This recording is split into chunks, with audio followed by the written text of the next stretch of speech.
Aleluias, boa noite, a paz seja com todos aqueles que nos auxiliam aqui nos trabalhos e a você que nos acompanha das redes sociais, você de Congonhas, de toda a região que caminha conosco nesse tempo difícil de confinamento, de isolamento social, mas que tem mantido a sua fé, sua esperança, o seu coração firmado na rocha, na palavra, que tem sempre buscado uma palavra de esperança.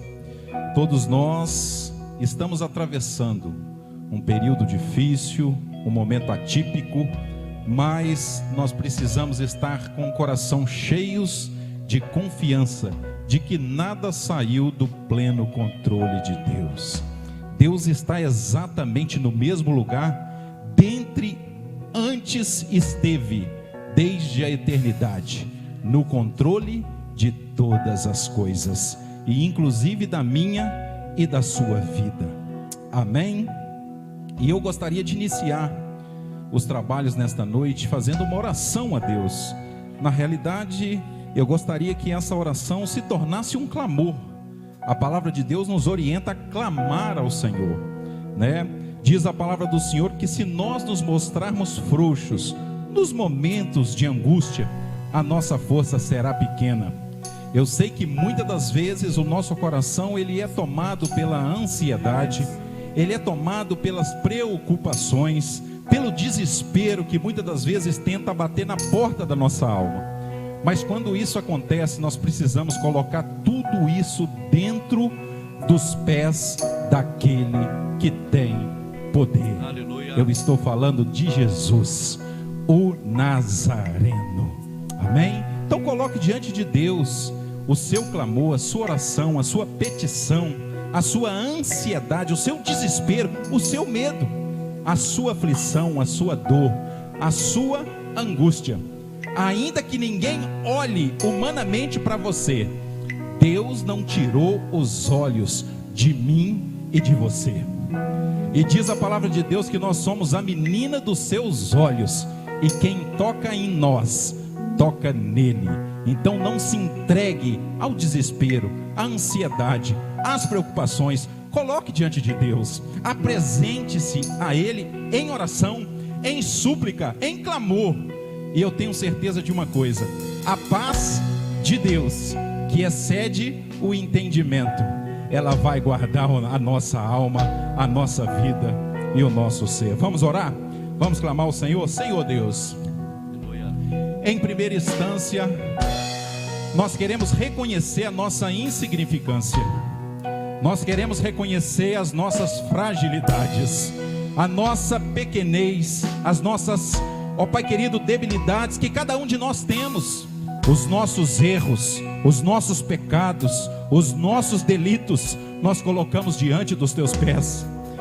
Nós louvamos o teu nome, Senhor, porque o Senhor olha da eternidade e lembra que nós somos de fato pó. Nós te louvamos também, Senhor, porque as tuas misericórdias são exatamente as causas de nós estarmos vivos, e ela se renova a cada manhã. Nós te engrandecemos porque o teu sangue, ele é poderoso para nos purificar de toda a nossa iniquidade.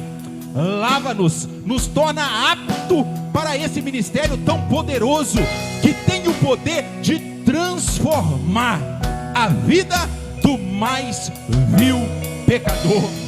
Coisa essa que o Senhor poderia ter feito pelos teus ministros poderosos, que são seus anjos celestiais, mas o Senhor confiou a nós, aleluia, essa tarefa, e nós bendizemos e engrandecemos o teu nome por isso. Nós também queremos nesta hora clamar ao Senhor por todo o globo terrestre, que atravessa um momento como nunca antes atravessou. Mas nós sabemos que todas as coisas estão no mais perfeito controle do Senhor. Não deixa, Senhor, com que o medo, a ansiedade, o desespero, a falta de fé e de esperança domine o coração daqueles que te servem. Que esse seja sim um momento de introspecção, um momento de reflexão, um momento de colocar a nossa vida ordenada diante da tua palavra, um momento de crescimento, de experiência, um momento de mudar a forma de ser, de viver e de fazer, porque nós acreditamos em Ti. Invada nesta noite este ambiente. O Senhor é bem-vindo aqui. Ó Espírito Santo, nós não conseguimos mover se a Tua presença não for conosco. Encha os nossos corações, domine a nossa mente, encha o nosso ser da Tua presença, e que isso não se limite a esse espaço físico, que essa mesma presença possa estar aonde está nesta noite aquele que acredita Aleluia. no Teu poderoso nome, em o nome de Jesus. Amém, amém e amém. Querido, antes de nós iniciarmos o louvor, eu gostaria de compartilhar uma palavra com vocês. A carta escrita aos nossos irmãos hebreus, no capítulo 10, do versículo 35 ao 39, que nos diz o seguinte: portanto, não percam a confiança de vocês. Está entendendo o que Deus está falando com você? Vou repetir: portanto, não perca a confiança de vocês. Aleluia. Não perca sua confiança. Sabe por quê? Preste atenção. Porque ela tem grande recompensa. Aleluias. Bendito seja o nome do Senhor. Vocês precisam perseverar. Sabe qual é a diferença da pessoa que atinge os seus objetivos daquela que não atinge? É exatamente essa palavra tão pequena, mas tão importante: perseverança. E olha o que o texto diz: vocês precisam perseverar. Sabe por quê? Para que, havendo feito a vontade de Deus, alcanceis a promessa. Deixa eu te dizer uma coisa: há várias, inúmeras, incontáveis, segundo alguns mais de 8.000, mas eu não quero me ater nisso nessa noite, até porque o tempo não dá. Mas ainda que todas essas 8.000 promessas atinjam e caia sobre a sua vida, há uma que ainda não se cumpriu, e eu quero te colocar firme em seu coração. Sabe qual é essa promessa? A promessa da eternidade. Aleluia. Aleluias. Essa é a nossa maior e principal promessa. É aquele dia que nós vamos estar com o nosso Senhor. É aquele dia que nós vamos vê-lo face a face. Ela é naquele dia que, assim como Ele é, nós seremos. Já imaginou? Que coisa linda. O apóstolo Paulo, escrevendo a Coríntios, diz que aquilo que o olho nunca viu, o ouvido nunca ouviu e o coração nunca sentiu, são as coisas que Deus reservou para mim e para você. E é por isso que você precisa continuar crendo, acreditando, perseverando e fazendo a vontade de Deus, porque essa é a nossa maior e principal promessa. E olha o que o texto continua dizendo: porque ainda um pouco de tempo, é breve, descansa o seu coração, é muito rápido. Até porque diz a palavra do Senhor que a vida do homem é como uma neblina da manhã, assim como ela sai no raiar da aurora, também ela vai embora quando o sol logo se põe lá no alto dos céus. Ela é uma fumaça, é uma cortina, ela é leve, rápida, chega e sai. Diz também a palavra do Senhor no livro do apóstolo Pedro que a vida do homem é como a erva do campo, e a glória dele como a flor. Seca-se a erva e cai-se a flor. Ela é frágil. Além da vida ser breve, ela é frágil. Nós estamos tomados de pânico com medo da morte. Eu estou dizendo para os cristãos, aqueles que acreditam em Jesus. Aleluia. Não deixe esse medo dominar o seu coração, querido. Sabe por quê? Diz a palavra do Senhor no livro de Provérbios, capítulo 3, versículo 11, que Deus colocou a eternidade dentro do coração do homem. A morte para nós não é o fim, ela é apenas o princípio. Mas sabe qual é o problema? Com a evolução da ciência, nós estamos vivendo na era do homem. Segundo a teologia, na antropologia que nós estamos estudando, nós estamos vivendo exatamente na data do homem. Com as descobertas, com os avanços da ciência e tecnologia, o mundo ficou gostoso, ficou atraente. E aí é preciso de Deus balançar a terra e dizendo: opa, peraí, aqui é apenas a minha escola, a eternidade ainda está por vir. Aleluias. Enche o seu coração de sede, de desejo, de vontade, além de viver. Sim, nós não perdemos a esperança, mas sobretudo do desejo de estar, de andar e de se encontrar com o meu e com o seu Senhor. Aleluias. Porque ainda um pouco de tempo, o que há de vir virá e não tardará, mas o meu justo pela sua fé viverá, e se ele retroceder, nele não tem prazer a minha alma. Mas nós, aleluias, nós não somos daqueles que se retrocedem e se retiram para a perdição, mas nós somos daqueles que perseveram para a conservação da minha alma. Deixa eu te dizer uma coisa: tem algo mais precioso que a sua vida. Eu sei que humanamente falando, por isso que a ciência, as autoridades estão aí, recomendando o isolamento, a quarentena, nos resguardar, tudo isso que está acontecendo, porque humanamente dizendo, nada é mais importante do que a vida. Mas teologicamente dizendo, há algo que é mais precioso do que a vida. Sabe o que? A sua alma. Aleluias. E ela não acaba com a morte, simplesmente se iniciará a maior jornada, minha e sua. Nós teremos a eternidade para desfrutar com o Todo-Poderoso. Deixe o seu coração ser tomado por essa eternidade, e eu tenho certeza que todo medo, toda angústia, toda ansiedade se esvairá da sua vida, em nome de Jesus. Vamos celebrar Ele, porque Ele é digno de toda honra, de toda glória e de todo louvor. Amém? Aleluia. Você pode se alegrar com Ele aí na sua casa. Você pode erguer as suas mãos aos céus e dizer: Senhor, obrigado.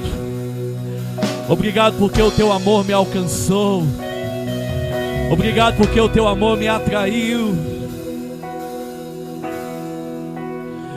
E hoje temos morada. Nós não somos mais órfãos. Então alegre o seu coração nessa noite. A Bíblia diz que a alegria do Senhor é a nossa força. Seja fortalecido por Ele hoje. Aleluias. E vamos celebrar Ele de todo o nosso coração. Aleluia. Glória a Deus. Será que você pode dar um brado de vitória a Ele?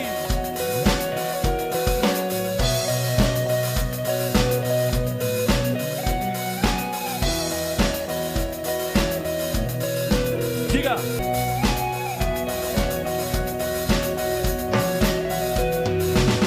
Aleluia. Será que você pode dar um brado de vitória ao Rei? Quantos podem se alegrar nessa noite? A nossa alegria, ela não depende de circunstância, mas a nossa alegria, ela foi conquistada na cruz do Calvário, porque lá o Senhor nos deu vida. Então, querido, eu convido você na sua casa a se alegrar nessa noite. Levanta suas mãos aos céus. Diz pra Ele: eu te amo, Jesus. Oh, oh, oh. Obrigado, obrigado pelo teu amor, obrigado pela tua graça. Obrigado porque isso me deu vida. E se você tem vida, erga sua voz e diga: oh, que tremenda graça! Hey! Oh, que infalível amor, Tomou o meu lugar, a minha cruz levou. você deu sua vida. Nós somos libertos, estou liberto em ti. Oh, oh, Jesus, eu canto pelo que fez por mim.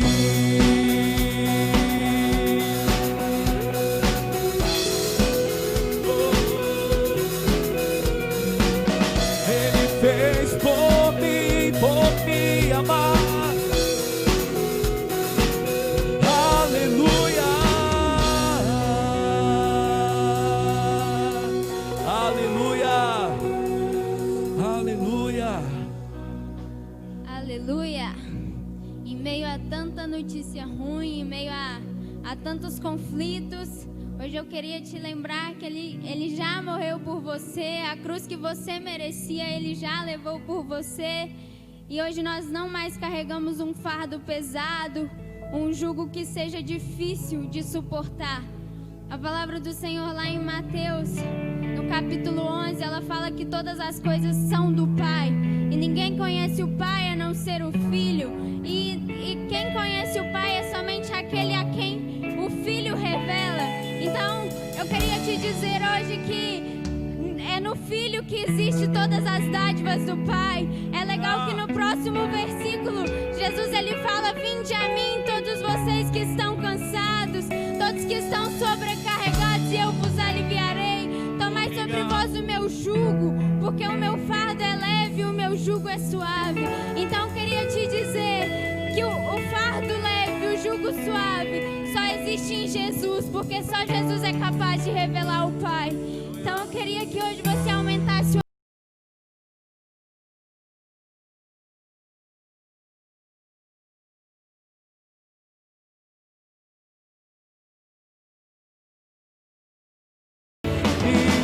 milhares e milhares, o meu amado é o mais belo entre milhares e milhares, o meu amado é o mais belo entre milhares e milhares.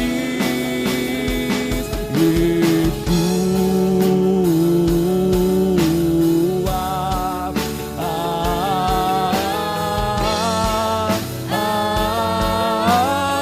Você pode clamar por ele nessa noite.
meu amado é o mais belo.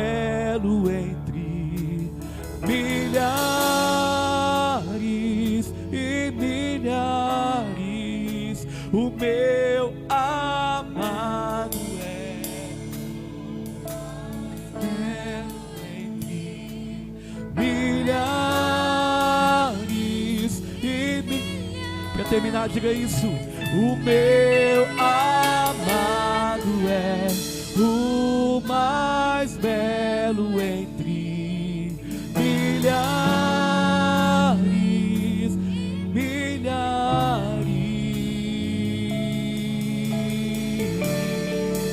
Aleluia. Glórias a Deus. Nosso preferido, Deus. Aleluia. Aleluia. Ele é o nosso preferido, amém? Ele é tudo em todos.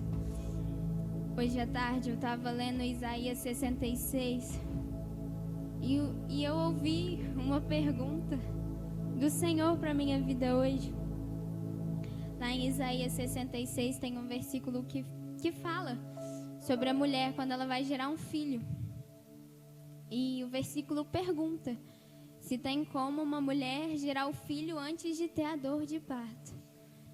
Então o Espírito Santo ali, durante a tarde, trouxe ao meu coração que, claro, né, o produto ali da dor do parto é o filho, né? É gerar um filho. E o Senhor, Ele me perguntou, o que eu tenho gerado nesse tempo? De tanta crise, de talvez tanta dor, de tanta bagunça, como que eu tenho olhado para esse tempo? Quando eu sair desse tempo, o que eu vou ter gerado? Será que eu vou ter algum filho? Isso tocou muito no meu coração, porque talvez a gente olhe para um tempo como esse, como um tempo, só como um tempo ruim. E é claro, é sim um tempo ruim.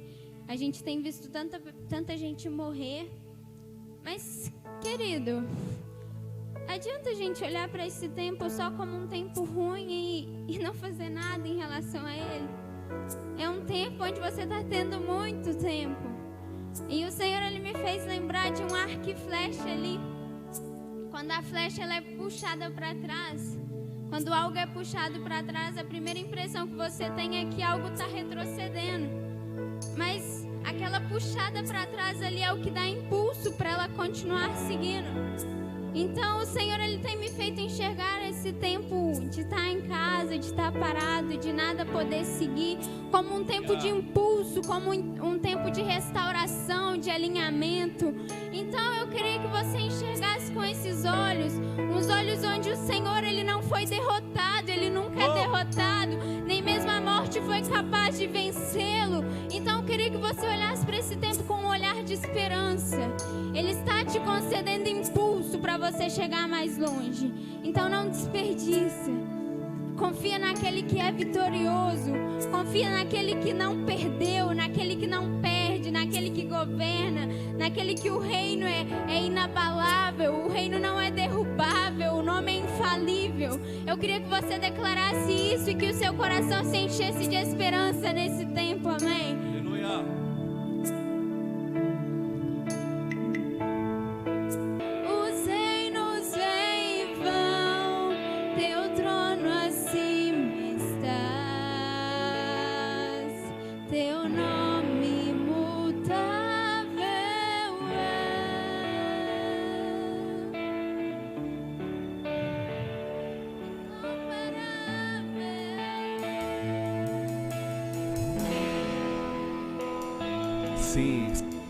Sim. Aí na sua casa, querido, levante as suas mãos mais alto que você pode. Aí na sua casa, levante as suas mãos. Se você está reunido com a sua família, dê as mãos para Ele. Vamos orar juntos. Um Deus poderoso, nós servimos a um Deus que está sentado no mais alto e sublime. Um Deus que nunca sai do controle, um Deus que está no controle de toda e qualquer situação. Agora com suas mãos estendidas, diga para Ele o quanto você depende dEle. Diga para Ele o quanto você precisa dEle. Sim, Deus. Sim, Senhor, nós resistimos, Pai, contra toda e qualquer tribulação, contra toda e qualquer, ó Pai, todo e qualquer principado e potestade, porque tudo isso se submete, Deus, tudo isso está debaixo, Oh Pai, tudo isso está debaixo do Senhor, Pai, nada está acima do Senhor. Por isso nessa noite nós como igreja, nós clamamos, declaramos de todo o nosso coração que Tu és vitorioso. O nome imutável, o nome infalível, o nome que está acima de todo nome, nós clamamos por Ti. Sim, como igreja Te adoramos, como igreja oramos e declaramos: vitorioso és. E o Senhor está no controle, está acima de qualquer tempestade. Deus, assim como naquele dia, os discípulos estavam ali, Deus, com medo, apavorados, porque uma tempestade chacoalhava, balançava o barco. Mas o Senhor estava no barco. O Senhor está no barco das nossas vidas. O Senhor está no controle das nossas vidas. E bastou uma palavra do Senhor, bastou uma ordem do Senhor para toda tempestade se acalmar. Sim, Deus, nós oramos por todo o Brasil nesses dias. Sim, Pai, dias que estão turbulentos, dias, ó Pai, que estão agitados. Ah, Deus, nós como igreja, nós declaramos que Tu és o nosso fundamento, Tu és a rocha inabalável, Jesus. E nós nessa noite, nós nos apoiamos em Ti. Sim, nos apoiamos em Ti, Deus, Deus da minha vida, Deus da minha salvação.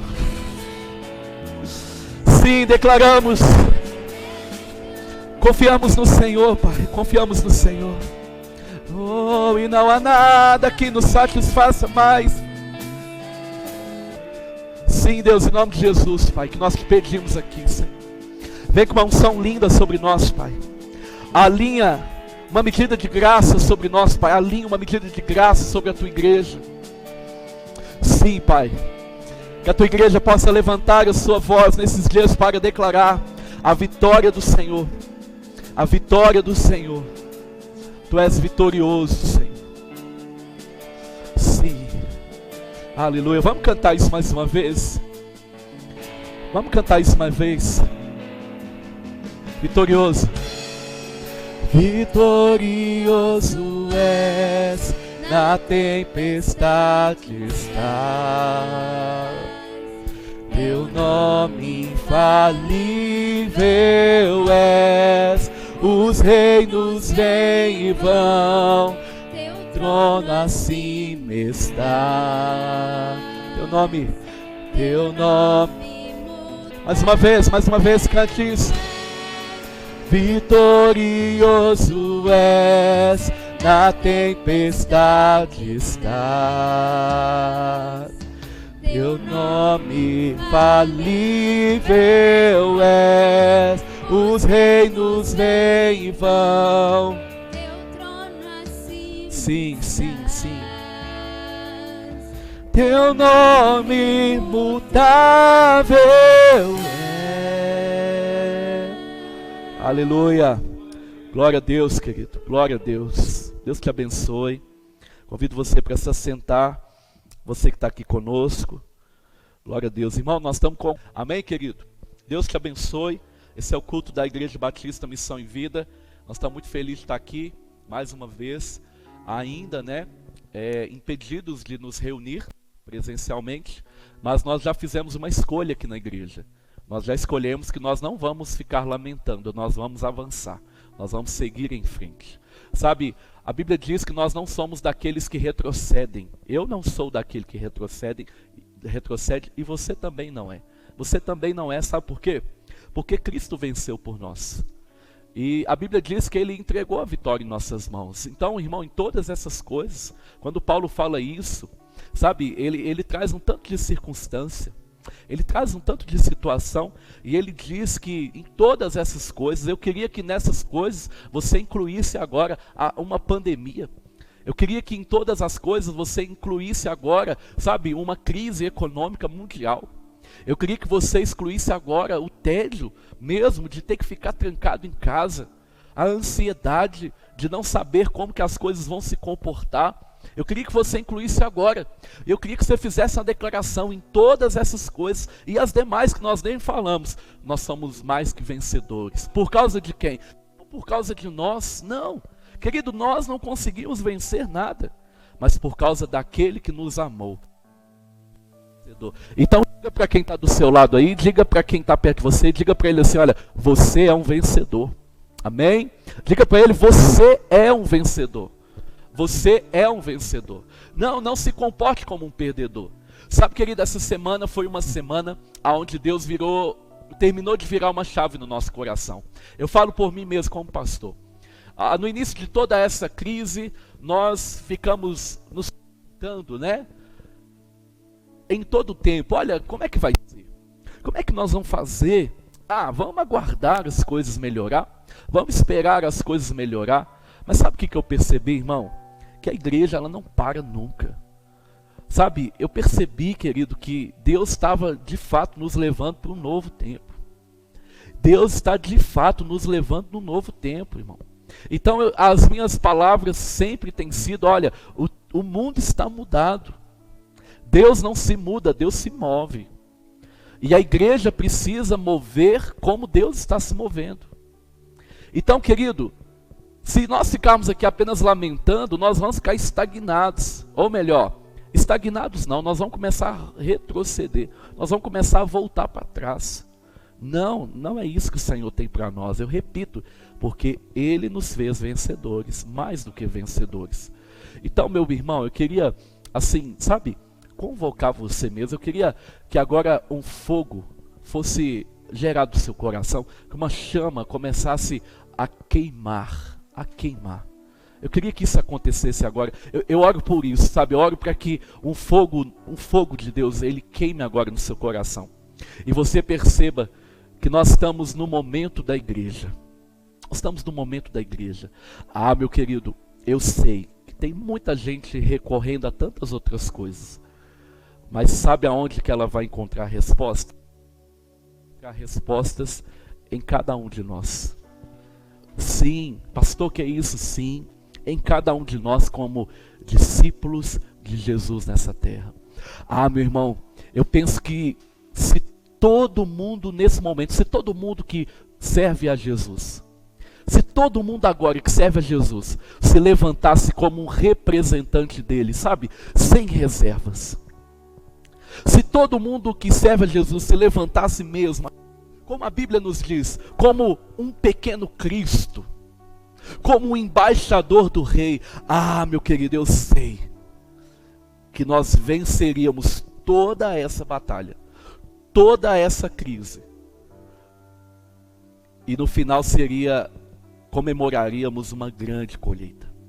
Em nome de Jesus, a minha oração é essa, que haja um despertamento no seu espírito, que haja um despertamento em você. Irmão, esse é o tempo de nós nos levantar como igreja. A igreja. Sabe, desde o início, nós temos falado isso aqui. E a minha oração é que vire mesmo uma chave no seu coração, assim como virou em mim. Nós não vamos ficar aqui lamentando, nos questionando, tentando encontrar soluções, não. Tentando nos rebelar até contra o que está acontecendo. Não, nós vamos agora aproveitar as oportunidades que Deus tem nos dado. Porque, irmão, a terra está pronta, o campo está pronto para semente. Nós temos que semear. Enquanto nós semeamos, nós também colhemos. Então esse é o tempo, meu irmão, esse é o tempo.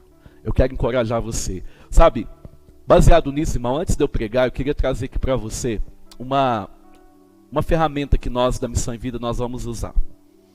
Nós vamos lançar aqui hoje, daqui a pouco, assim que em casa, vai estar disponível em todas as plataformas digitais aí da Missão em Vida. Nós vamos estar enviando para você no seu WhatsApp, você que caminha conosco, o que nós estamos chamando de conexões. O que é conexões? Irmãos, você já pensou que se você não fizesse parte de uma igreja em célula, você estaria agora refém de um templo? Você já pensou que se você não tivesse um pequeno grupo, aonde você tem uma intimidade maior, e aonde você compartilha ali um com o outro, onde vocês se edificam mutuamente, onde vocês se reúnem, ainda que virtualmente, mas vocês estão sempre se reunindo, mandando uma mensagem, compartilhando num grupo de WhatsApp. Você já pensou que você estaria agora sozinho? Você já pensou que agora você sentiria falta de muita gente? Se eu perguntar para você o que você mais está sentindo falta, certamente você vai responder que é a comunhão, que é poder abraçar as pessoas, que é poder, sabe, ter aquele calor humano, que é poder conversar sem nenhuma proteção. Ah, querido, como é ruim usar máscara. Como é ruim, Wilton. Eu fico imaginando um culto onde as pessoas estão de máscara. Não pode cantar, Emanuel. Não dá para cantar, não dá para levantar a voz. Imagina o irmão Wilton de máscara cantando. A gente não vai ouvir, o irmão Emi, aquela adoração, aquele louvor do irmão Wilton, não vamos ouvir. Sabe, querido? Mas você já pensou que se você não fizesse parte desse pequeno grupo, as coisas estariam piores? Agora imagina se a gente reduzir ainda mais esse grupo. Se você agora caminhar com mais uma pessoa, mais duas pessoas. Imagine se agora você não ficar mais refém do grande grupo, mas você conseguir agora ter uma comunhão ali, ou duas ou três pessoas. A Bíblia diz que é melhor serem dois do que um. Porque se um cair, quem o levantará? Você já imaginou a gente viver isso na prática? Você já imaginou isso? Talvez você diga assim, pastor, eu estou tão fraco espiritualmente. De 0 a 10, o quanto você está abastecido aí espiritualmente? Agora você imagina se você tiver uma pessoa, um irmão, um conhecido, alguém da sua célula, alguém do seu círculo de relacionamento. Não precisa ser aquele da sua cozinha, não. Mas um irmão, talvez até um estranho, mas que vocês dois vão, num único propósito, vocês vão se aproximar com o propósito de edificar um ao outro. Você já pensou nisso, irmão? Você faz noção disso? O quanto que você vai começar a ser edificado mais ainda? O quanto que você vai ir mais profundo, até mesmo no cumprimento da palavra do Senhor? O quanto o dia que você se sentir fraco, você terá alguém ali que vai te dar uma palavra de encorajamento, vai orar por você, vai enviar para você um versículo que vai te inspirar. E também você vai poder fazer a mesma coisa. Já pensou nisso? Você compreende como é que isso pode hoje, pode não, como é que isso vai nos ajudar nessa caminhada? Nós não podemos aglomerar, mas você já pensou que você pode marcar um encontro na casa de alguém? Já pensou nisso? Você pode fazer uma videochamada e não precisa marcar horário. Não precisa esperar todo mundo chegar, não precisa montar som. Não precisa. De maneira informal você vai caminhar junto com alguém. Nós estamos chamando isso de conexões. Amém? Você pode marcar um churrasco, é ou não é, Wilton? Você pode marcar ali um chá, um café da tarde, um almoço, só entre vocês ali. Você já pensou nisso? Querido, então nós queremos desafiar você. As nossas células vão viver tempos melhores, através das conexões. Aí talvez você está aí e fala assim, pastor, eu não estou conectado a uma célula. Tem lugar para você. O evangelho é um evangelho de inclusão, irmão, e não de exclusão. É de inclusão. Tem lugar para você. Talvez você diga assim, pastor, eu não consigo. Consegue? Todos nós fomos chamados para caminhar com alguém. Todos nós fomos chamados para gerar discípulos, fazer discípulos e nos edificar mutuamente. Irmãos, Jesus um dia ele reuniu 70 discípulos e falou assim, olha, vocês vão fazer duplas. Vocês vão sair de 2 a 2, vocês vão pregar o evangelho. O primeiro passo das conexões vão ser conectar um ao outro. Fortalecer duplas, fortalecer trios, depende de como está aí a realidade da sua célula. Mas o segundo passo, vocês vão se unir num único objetivo. Primeiro, se edificar e fortalecer mutuamente. Segundo, ganhar pessoas para Jesus. Talvez você diga assim: pastor, você está ficando louco? Como é que a gente vai chegar nas pessoas, irmão? Nós temos ferramentas. Você tem um telefone, você tem um e-mail, você tem uma live, você tem alguma coisa, você tem aí. Nós temos ferramentas. Nós vamos fazer a mesma coisa com pessoas que estão sedentas, esperando um filho de Deus, esperando alguém que ouse dizer: eu irei, em nome de Jesus. Então as conexões, elas serão microcélulas, pequenas células, aonde não tem hierarquia. O seu líder de célula vai dar material para você, garantir que funcione, e vai supervisionar também, para que não fique nada desconectado. Vai caminhar junto com uma pessoa, no mesmo propósito. Amém, querido? Então, eu quero encorajar você. Amanhã, hoje mesmo, depois do culto, já vai estar tudo aí na rede social. E amanhã o seu líder já vai programar aí na sua célula, já vai mandar para você, e nós vamos começar essa semana a viver algo sobrenatural de Deus na nossa igreja, em nome de Jesus. Amém? Louvado seja Deus. Uma outra coisa é que não adianta você conhecer o remédio, você comprar o remédio, ter acesso ao remédio, se você não tomar o remédio. Não adianta. Nós podemos fazer aqui muitas ferramentas, e elas vão chegar até você, mas se você não aplicar, se você não colocar em prática, não adianta. Então você precisa abraçar isso, irmão, em nome de Jesus. Eu estava orando em casa e pedi a Deus, falei assim: Deus, nos dá uma estratégia. Sabe, o coração de um pastor é um coração de cuidado, é um coração de pastoreio mesmo. O coração de um pastor, irmão, é triste ver que tem pessoas que estão tão desconectadas. É terrível, não é bom, não é bom. Nós sangramos aqui, mas nós queremos você de manter conectado, em nome de Jesus. Você pode dizer amém? Amém? Então que Deus te abençoe.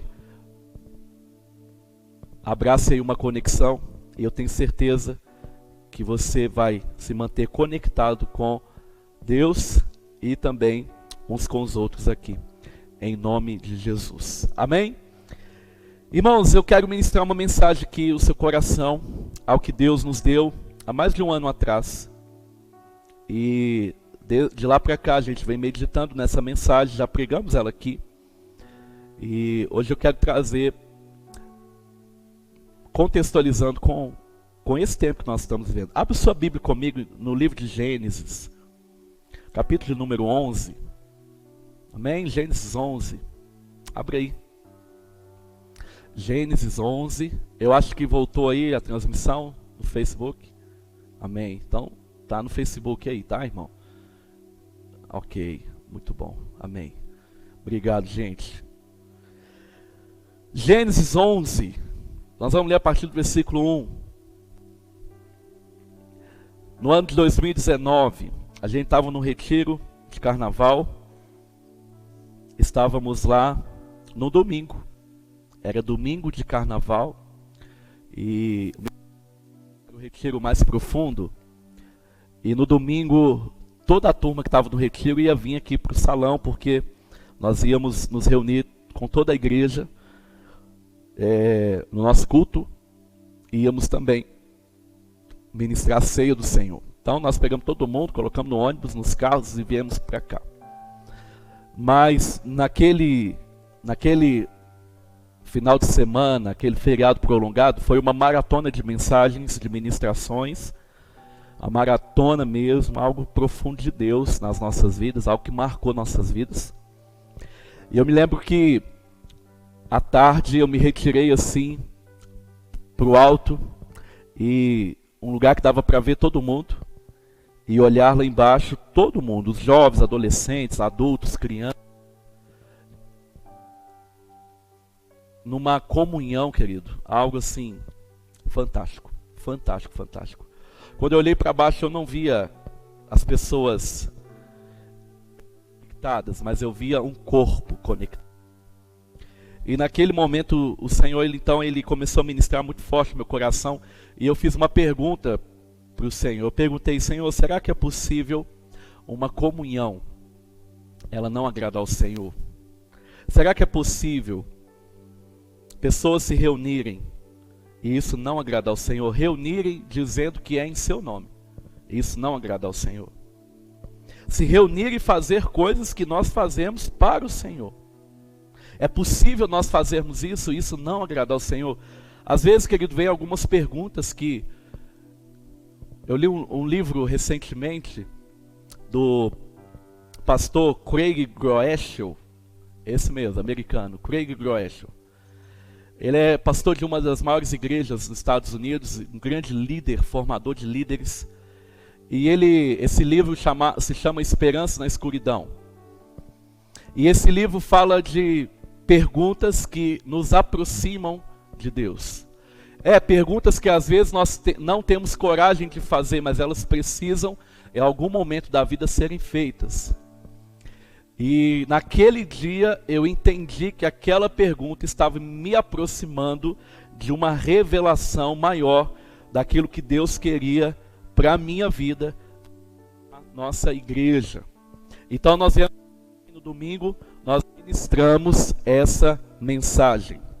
Amém? Vamos ler o texto, Gênesis 11, nós vamos falar aqui da Torre de Babel, e o tema dessa mensagem é alinhamento, uma chamada hoje para a igreja, alinhamento, uma chamada hoje para a igreja. O Senhor tem nos dado mensagem, irmão, para ministrar o coração da igreja, mensagem de fé, de esperança, de despertamento, mas mensagens também de conselho, entendimento e alinhamento. Se nós queremos viver um avivamento, quando tudo isso passar, nós precisamos estar alinhados com o que os céus estão fazendo, em nome de Jesus, amém? Vamos ler?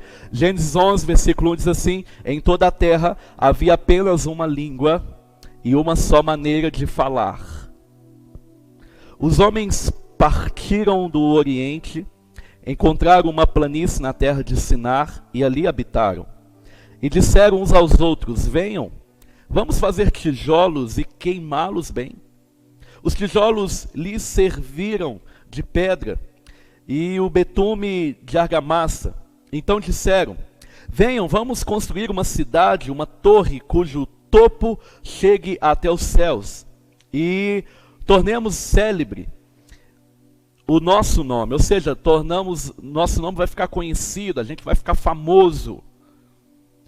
Continuando, para que não sejamos espalhados por toda a terra. Olha só, dá uma pausinha aí, irmão, vamos refletir um pouquinho aqui. Aqueles homens reúnem e falam assim: olha, vamos fazer aqui, vamos juntar material, vamos construir uma cidade aqui nessa planície.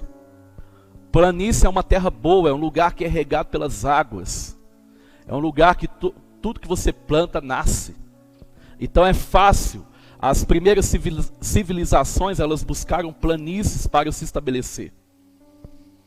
E então, querido, eles encontraram um lugar perfeito. Eles encontraram um lugar ideal para que eles se estabelecessem. E quando eles chegaram ali na terra de Sinar, eles falaram isso: vamos reunir material, vamos construir uma cidade e vamos construir uma torre muito alta. Uma torre enorme e muito forte. Assim o nosso nome será conhecido, a gente vai ficar famoso, todo mundo vai nos ver e reconhecer que somos fortes. Vamos ser pessoas notáveis. E assim a gente não vai ser espalhado pelo mundo. Ou seja, nós vamos ficar concentrados num só lugar. Versículo número 5. Então o Senhor desceu para ver a cidade, e também a torre que os filhos dos homens estavam construindo. Olha só. E o Senhor disse: eis que o povo é um, e todos têm a mesma língua. Isto é apenas o começo. Agora não haverá restrição para tudo o que planejam fazer. Guarde isso. O povo é um e tem uma só língua. E agora não haverá restrição para tudo aquilo que eles estão dispostos a fazer. Versículo 7. Venham, vamos descer e confundir a língua que eles falam, para que um não entenda o que o outro está dizendo. Assim o Senhor os dispersou dali pela superfície da terra, e pararam de edificar a cidade. Por isso a cidade foi chamada de Babel, porque ali o Senhor confundiu a língua de toda a terra, e dali o Senhor os dispersou por toda a superfície dela. Amém, queridos? Obrigado pela essa palavra, Senhor, muito obrigado. Te peço agora que o Senhor continue falando ao nosso coração. Nosso entendimento seja aberto, para que possamos entender e também colocar em prática tudo aquilo que a Tua palavra ministrar ao nosso espírito. Muito obrigado, Senhor. Em nome de Jesus. Amém, querido? Anima a falar da Torre de Babel? Vamos lá? Olha só, essa é uma das histórias interessantes da palavra. E certamente você, ao ler a Bíblia, né? Pelo menos você que um dia começou a ler a Bíblia, você deve ter começado por Gênesis, né? Então, acredito que se você persistiu, ainda que com muita dificuldade, porque existem pessoas que têm muita dificuldade de ler a Bíblia, e abrindo um parênteses aqui, irmão, a leitura da Bíblia é totalmente espiritual. Então, não espere que seja fácil. Assim como orar não é fácil, ir ao monte não é fácil, servir não é fácil, né? Então, não espere que seja fácil, você vai encontrar resistência. Mas se você persistiu, e eu quero acreditar que você leu, você certamente foi até o capítulo 11. E aí, ao ir até o capítulo 11, você certamente ficou impressionado com a história da Torre de Babel. Amém? Querido, eu quero hoje ministrar algo aqui no seu coração. E essa mensagem talvez ela nem vá acabar hoje. Talvez a gente tenha que continuar ela num outro momento. Mas eu quero ser bem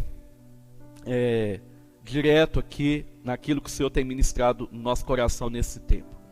O que nós mais estamos fazendo nesse tempo é buscando respostas. O que mais nós estamos fazendo nesse tempo é fazendo perguntas. O que nós estamos interessados é respostas. E eu quero ampliar isso dizendo, nós estamos atrás de soluções. Queremos soluções o tempo inteiro. Cobramos das nossas autoridades, cobramos o posicionamento da igreja, cobramos o posicionamento dos pastores, cobramos o posicionamento mesmo do governo, do vizinho, das pessoas, da mídia, e em todo momento o que nós estamos procurando são soluções. Em todo momento de crise, nós sempre queremos enxergar de maneira muito fácil uma solução. Mas aí a gente não coloca o olhar no processo. Eu disse aqui e repito que crise é um ambiente de oportunidades. E em meio às oportunidades que você agarra no meio da crise, você está certamente também vivendo o processo de Deus. Então, querido, para sairmos de toda uma crise, existe um processo. Deus trabalha por processos. Deus é tão organizado que o mesmo livro de Gênesis, o livro das criações, no início de tudo, se você volta a alguns capítulos, você vai ver Deus criando tudo, o mundo e tudo que há nele, de maneira muito organizada, de maneira processual. Tudo tem um processo. E o processo é o mais ignorado por todos nós. O processo é aquilo que é mais ignorado no meio de uma crise. Só que o processo é exatamente o que vai fazer com que eu e você possamos sair da crise. Então tudo existe um processo. E no coração de Deus, Ele tem as suas maneiras de tratar com o seu povo. Isso é fantástico. Porque, no coração de Deus existe a vontade de Deus. No coração de Deus existe desejos. No coração de Deus existe mesmo alvos, objetivos para a sua igreja, para o seu povo. O interessante é que Ele não nos força a viver isso. Sim ou não? Embora eu sei que tem uma turma que estuda muita palavra, e eu respeito muito, mas que acha que tudo já faz parte mesmo de um plano sobrenatural do Senhor, né? Quer você queira ou não, você vai viver tudo que Ele tem para você. Amém? Nós preferimos acreditar aqui na soberania de Deus, sim, mas também no livre-arbítrio que Ele deu ao homem. Aleluia? E nesse livre-arbítrio, o Senhor não nos força a viver para Ele. Mas, querido, existem processos que Deus está nos convidando a enfrentá-los. Aleluia? Existem processos que, enquanto para nós, são um tanto quanto complicados, e se a gente pudesse, a gente fugia mesmo, Deus está dizendo assim, você tem que passar por isso. Você tem que viver isso. É eu que estou fazendo isso com você. Uau! É como aquele menino, né? Que tinha uma deficiência, aquele cego ali. E aí perguntaram assim, os discípulos perguntam, Jesus, quem pecou? Será que ele pecou no ventre? Ou será que seus pais pecaram? Ele falou assim, olha, ninguém pecou. Isso era necessário que acontecesse, para que se manifestasse a glória de Deus. Querido, no processo de Deus, é quando Ele vai manifestar a sua glória. No final do processo, Deus manifesta a sua glória. Deixa eu te lembrar outras coisas aqui, antes de nós entrarmos aqui nesse texto da Torre de Babel. Se você olhar, por exemplo, na vida de José, um grande homem, governador, você vai perceber que José enfrentou muitos processos. E processos dolorosos. Processos que talvez muitos de nós jogaram a toalha. Muitos de nós já tinham desistido. Mas José não, José enfrentou os processos. E no final, qual foi o resultado? A glória de Deus se manifestou na vida de José. Um outro aqui, um menino, um jovem, chamado Davi. Davi também viveu processos. Davi, antes de matar o Golias, o que ele fez? Ele matava urso e gigante. Tem um pastor amigo meu que sempre quando ele me liga, ele fala assim, e aí pastor, tudo bem? Eu falo, graças a Deus. E ele fala assim, matando urso e gigante, matando urso e leão, né? Eu falei assim, e já estamos esperando Golias. Toda vez que ele me liga, ele pergunta, e aí pastor, tá matando urso e leão? Eu falei assim, estamos. E quando eu não falo que estou esperando Golias, ele fala, vai vir o Golias. Querido, nós temos que ser realistas. Nós estamos aqui nesse mundo e Jesus já nos preveniu dizendo, nesse mundo vocês terão aflições. Mas olha, tem de bom ânimo.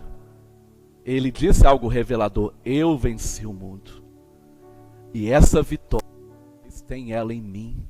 Amém? Então, olha que tipo de aflição nós estamos vivendo. Quantas aflições nós já vivemos e estamos vivendo agora e viveremos ainda pela frente. Agora, nós não temos que abraçar esse discurso, ele me fala aqui que a teologia do escapismo, né, de querer tudo. Não. Nós temos que abraçar a promessa de Jesus que diz, eu venci o mundo. Amém? Então, nós sempre estamos querendo sair fora do processo. Ali pular. Irmão, por que às vezes você enfrenta algumas situações na sua vida? Primeiro, às vezes é colheita, resultado de algo que foi plantado.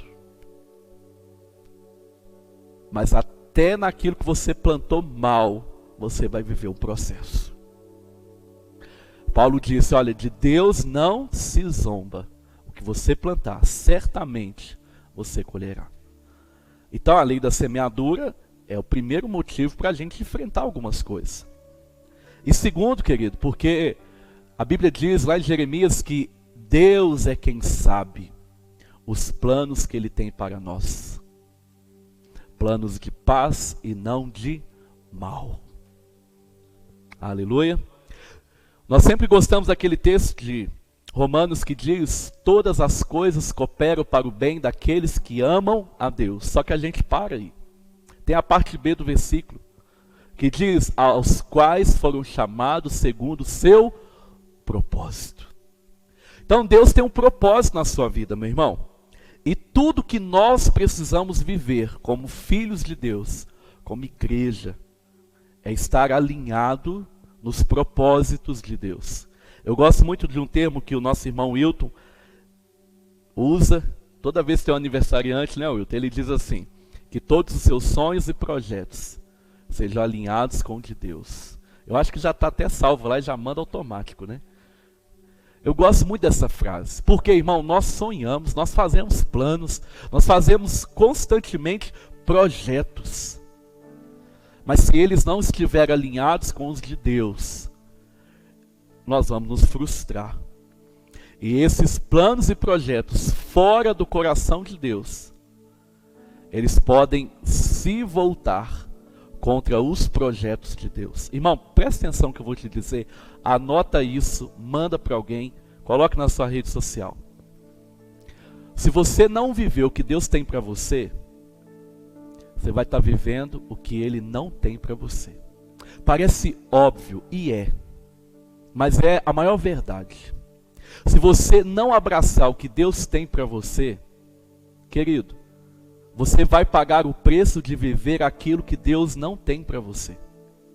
Isso é muito forte. Agora vamos voltar aqui. O que o texto nos ensina? Primeiro contexto. Nós estamos aqui na geração pós-dilúvio. É o que nós chamamos de geração noélica. Por quê? Agora os descendentes vêm de Noé e dos seus também filhos. Você conhece a história? A Bíblia diz que a maldade da raça humana, o pecado, ele se intensificou tanto, ele aumentou tanto, que isso chegou até o Senhor. E querido, a Bíblia usa uma expressão, é um dos textos polêmicos estudados na teologia, né, Emi? A Bíblia usa uma expressão que eu creio que o Espírito Santo permitiu que essa expressão viesse aqui para a gente tentar compreender. A palavra mais próxima do que aconteceu no coração de Deus foi assim: e Deus então se arrependeu de ter criado o homem. Aí vem o tanto de questionamento dizendo: mas Deus não se arrepende? É claro que Ele não se arrepende. Esse é o sentimento que nós estamos dando para Ele. Uma total insatisfação. Sabe, é quando você bate na testa e fala assim: o que eu fiz? Por que eu entrei por esse caminho? Por que eu fui naquele lugar? Por que eu comprei isso? Por que eu não me cuidei? Esse é o sentimento que nós estamos tentando descobrir e tentando dar para Deus. Isso no estudo se chama antropomorfismo, é a gente querer dar forma para Deus, né? Agora presta atenção, esse é o termo que mais se aproxima. Mas a gente sabe que Deus não se arrepende, mas algo aconteceu no coração de Deus, quando aquela maldade da raça humana, Deus viu aquela maldade. Irmão, presta atenção numa coisa aqui. Deus, Ele nos criou. A Bíblia diz que a sua imagem e semelhança. Deus preparou tudo para a nossa chegada. Ele preparou tudo de forma perfeita. Se você avança um pouco para as ciências que estudam tudo que há no mundo, você vai ver como que tudo é perfeitamente encaixado. Como que tudo é perfeitamente encaixado. Como que as estações da natureza, elas respeitam uma a outra. Como o salmista diz, um dia fala outro dia, Salmo 19. Tudo perfeitamente alinhado, porque Deus é Deus de confusão. Deus não é Deus de desordem. Deus não é Deus de bagunça. Deus não é Deus de tumulto. Deus é Deus de alinhamento, de organização, de tudo no seu devido lugar. Isso é perfeição. Por quê? Porque Deus é perfeito, irmão. Aleluia. Você pode compreender isso nessa noite? Deus é perfeito. Então quando Ele olha a raça humana vivendo aquela bagunça, aquela desordem, aquele alinhamento com tudo que Ele almejava para eles, com tudo que Ele sempre desejou. Certo? Fizemos uma pergunta para um professor lá no seminário. A gente estava estudando um varal do Antigo Testamento. É muito interessante. E aí existe um estudo que diz que existe uma eternidade passada. Assim como terá uma eternidade futura com Jesus, houve uma eternidade passada. O que acontece ali, Emi? Antes quando o Senhor, então, ele criou ali a terra, nós ficamos informados. E aí, alguém muito curioso, eu nem preciso falar quem é, perguntou assim: professor, me responde um negócio.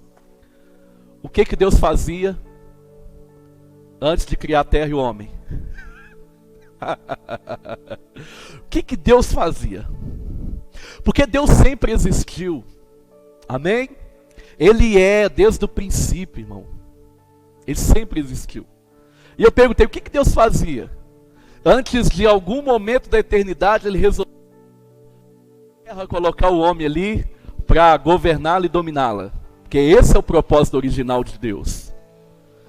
Aí o professor parou. É aquelas perguntas, né, Jairo, que só o Emi faz, né? Mas ele parou e ele falou assim: boa pergunta. Eu vou responder de uma forma. Sabe o que Deus fazia antes de decidir criar tudo? Ele pensava em você.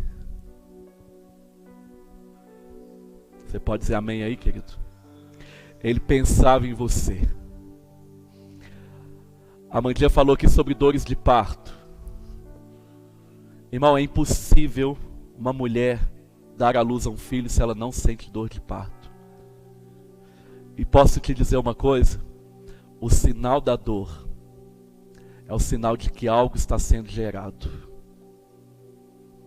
Então, se nesses dias tem doído, é porque algo está sendo gerado. E você precisa estar alinhado para você entender isso. Amém? Agora presta atenção. Essa maldade chega a maldade da raça humana chega até Deus. E Deus decide então com tudo. Mas a Bíblia diz que Ele vê um homem justo, chamado Noé. E querido, Deus é tão perfeito, Deus é tão maravilhoso, Deus é tão zeloso, que quando Ele olha para Noé, é como se Ele falasse assim: Noé, eu acredito. Olha só, um dia nós vamos ter fé em Deus e ter a fé de Deus. Às vezes nós falamos que devemos ter fé em Deus, ter fé em Jesus. Sim, mas a sua fé ela precisa ser aperfeiçoada. E você precisa então começar a ter a fé de Deus. Amém? Quando você começa então a ter a fé de Jesus, a fé de Deus, querido, a sua visão é ampliada. E você só consegue viver dessa forma se você for alinhado com o que Ele está fazendo. Então por isso que eu estou falando de alinhamento. Mas olha para você ver, quando Deus vê Noé, Ele fala assim: Noé, eu decidi exterminar a raça humana, mas olha só, eu vou salvar você. Você e a sua família. Você e a sua casa. E aí você já conhece toda a história. Resumindo, Noé faz uma arca, vem uma chuva durante muito tempo, a terra é toda consumida, tudo que há nela. Todo mundo morre e só sobra a família de Noé. Deus então faz uma aliança com Noé. E Deus agora dá uma ordem semelhante à que Ele deu para Adão.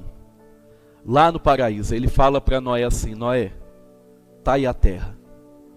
Domine, subjugue e multiplique-se. Querido, detalhe, quando Deus deu essa ordem para Adão lá no paraíso, o pecado ainda não havia entrado na vida de Adão. Não havia. Deus estava dizendo para Adão: Adão, eu quero que você se multiplique em outros Adões. Como você, como eu te criei. Eu quero que você multiplique e encha a terra e domine a terra. Esse é o desejo inicial de Deus. Esse é o projeto inicial de Deus. Esse é o plano inicial de Deus. Eu quero que você multiplique outros Adões. E que vocês multipliquem e julguem a terra, dominem a terra.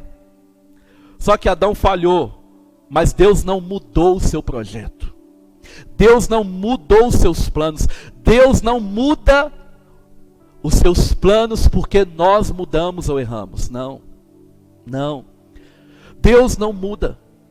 Então quando ele escolhe agora Noé, ele fala assim: Noé, eu quero que você multiplique outros como outros que, se tivessem que entrar na arca, eles também seriam escolhidos.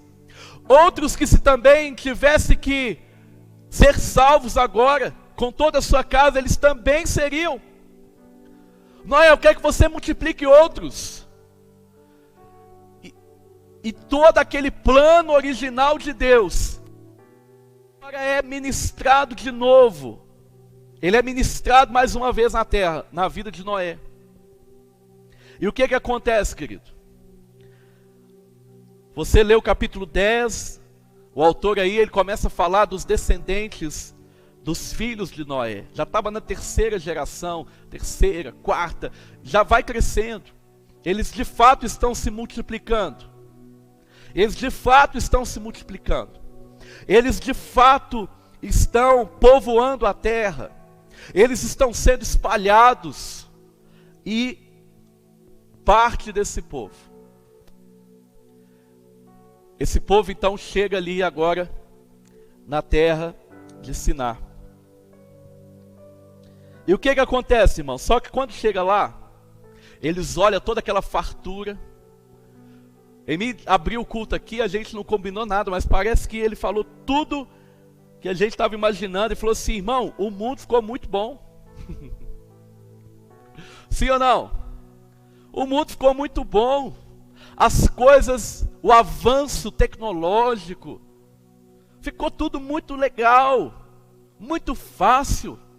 Eu disse aqui outro dia que se eu pedir aqui um hambúrguer, sei lá, uma comida agora, quando eu chegar em casa já está pronto. Um preço que dá para a gente pagar. Então, fáceis. E quando a gente tem tudo muito fácil, também é muito fácil se desviar do propósito original.